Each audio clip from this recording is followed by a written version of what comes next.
혹시 은행이 없는 금융 상상해 본 적 있으세요? 오늘은요, 인터넷만 있으면 은행 없이도 누구나 금융 거래를 할 수 있는 새로운 미래, 바로 디파이에 대해 제대로 한번 알아보겠습니다. 해외로 돈 한 번 보내려면 며칠씩이나 걸리고 수수료는 또 왜 그렇게 비싼지, 대출 한 번 받으려면 서류는 또 얼마나 복잡해요. 정말 다들 한 번쯤은 겪어보셨을 불편함이죠. 그런데 만약 이 모든 과정에서 은행이 싹 사라진다면 어떨까요? 바로 그 상상을 현실로 만든 게 디파이, 즉 탈중앙화 금융입니다. 이게 뭐냐면요, 특정 은행이나 회사가 관리하는 게 아니에요. 그냥 미리 짜인 규칙대로 알아서 돌아가는 아주 똑똑한 자판기 같은 거라고 생각하시면 쉽습니다. 이 똑똑한 프로그램을 스마트 컨트랙트라고 부르고요. 한마디로 인터넷 위에서 자동으로 돌아가는 금융 서비스인 거죠. 자, 그럼 궁금하실 거예요. 그래서 디파이가 기존 금융이랑 비교해서 대체 뭐가 그렇게 좋다는 건데? 오늘 그 핵심 장점 4가지를 중심으로 하나하나 속 시원하게 파헤쳐보겠습니다. 첫 번째는 단연코 속도입니다. 이건 비교가 안 될 정도로 압도적이에요. 디파이는요, 우리가 금융에서 당연하게 여겼던 기다림이라는 개념 자체를 그냥 없애버립니다. 생각해보세요. 우리가 은행에서 해외로 돈을 보내면 중간에 은행을 몇 개나 거치고 또 사람이 일일이 다 확인해야 하잖아요. 그래서 며칠씩 걸리는 걸 당연하게 생각했죠. 대출 심사도 똑같고요. 그런데 디파이에서는 이 모든 과정이 사람 대신 프로그램, 즉 스마트 컨트랙트로 처리됩니다. 예를 들어 카르다노 같은 블록체인 위에서는 거래 하나가 완전히 끝났는데 딱 20초면 충분해요. 며칠씩 걸리던 일이 단 몇 초 만에 끝난다니 정말 엄청난 혁신이죠. 이 표를 보시면 차이가 한눈에 확 들어오죠. 국제 송금부터 대출 승인까지 며칠에서 몇 주가 걸리던 일들이 디파이에서는 그냥 즉시 처리됩니다. 말 그대로 기다림이라는 게 사라지는 거예요. 속도도 속도지만 우리 주머니 사정에 직접적인 영향을 미치는 게 또 있죠. 바로 돈, 수수료입니다. 디파이는 이 비용을 정말 극적으로 낮춰줍니다. 간단하게 한번 생각해 볼까요? 은행은 비싼 땅에 큰 건물을 짓고 수많은 직원을 고용해야 하죠. 이 어마어마한 운영 비용, 이게 다 어디서 나올까요? 결국 우리가 내는 수수료로 충당될 수밖에 없는 구조예요. 하지만 디파이는 이 비싼 중간 관리자를 아예 없애버렸습니다. 오직 인터넷 네트워크를 유지하는 최소한의 비용만 들기 때문에 수수료가 낮아지는 건 너무나도 당연한 결과인 거죠. 이게 얼마나 큰 차이를 만드는지 한 나라의 경제를 바꾼 실제 사례를 통해 보여드릴게요. 바로 엘살바도르의 이야기입니다. 이 숫자 보이시나요? 4억 달러. 우리나라 돈으로 무려 5천억 원에 가까운 돈입니다. 이게 뭐냐면 엘살바도르가 비트코인을 받아들이기 전까지 해외 송금 수수료로 매년 허공에 날리던 돈이에요.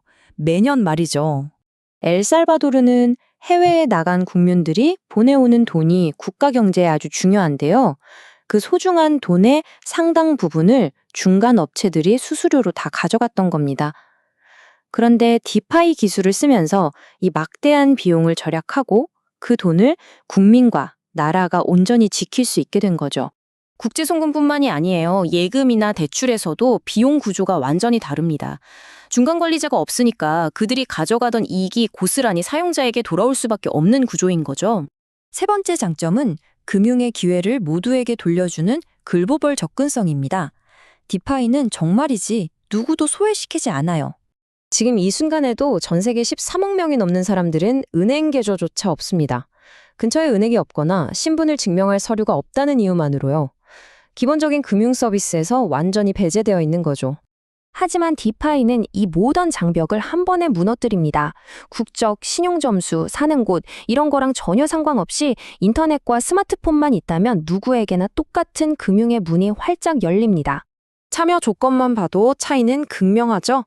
은행 지점, 신분증, 신용 기록이 필요했던 높은 문턱이 그냥 인터넷과 스마트폰만 있으면 되는 평평한 운동장으로 바뀌는 겁니다. 그야말로 모두에게 열린 금융인 거죠. 자, 이제 마지막으로 어쩌면 가장 근본적인 변화일 수 있는 소유권에 대해 이야기해 보겠습니다. 우리가 더 이상 단순한 고객이 아니라 서비스의 주인이 되는 경험입니다. 지금까지 우리는 늘 은행의 고객이었습니다. 그렇죠? 하지만 디파이에서는 우리가 사용하는 바로 그 금융 서비스의 주인, 즉 공동 소유주가 될 수 있습니다. 예를 들어 민수합 같은 디파이 서비스의 거버넌스 토큰을 가지고 있으면 그건 마치 삼성전자 주식을 가진 것과 같아요. 서비스의 중요한 결정에 투표할 권리가 생기고 서비스가 벌어들인 수수료 수익을 배당금처럼 나눠받을 수도 있는 거죠. 내가 쓰는 서비스의 성장이 곧 나의 이익으로 돌아오는 정말 멋진 구조 아닌가요? 지금까지 디파이가 가진 엄청난 가능성을 봤는데요. 물론 빛이 있으면 그림자도 있는 법이죠. 아직은 해결해야 할 과제들도 분명히 존재합니다. 네, 물론 해결해야 할 과제도 많습니다. 코드의 허점을 노린 해킹 위험은 항상 존재하고 각 나라의 법적인 규제도 아직 만들어지는 과정이죠. 또 은행이 대신해주던 자산 관리를 이제는 온전히 개인이 책임져야 한다는 부담감도 있고요. 이런 문제들이 해결되어야 진짜 대중화가 가능할 겁니다. 하지만 이런 과제들이 하나씩 해결되면서 우리는 정말 이전에 상상조차 하지 못했던 수준의 금융혁신을 목격하게 될 겁니다. 자본이 국경 없이 자유롭게 흐르고 누구에게나 공정한 기회가 주어지는 그런 세상 말이죠.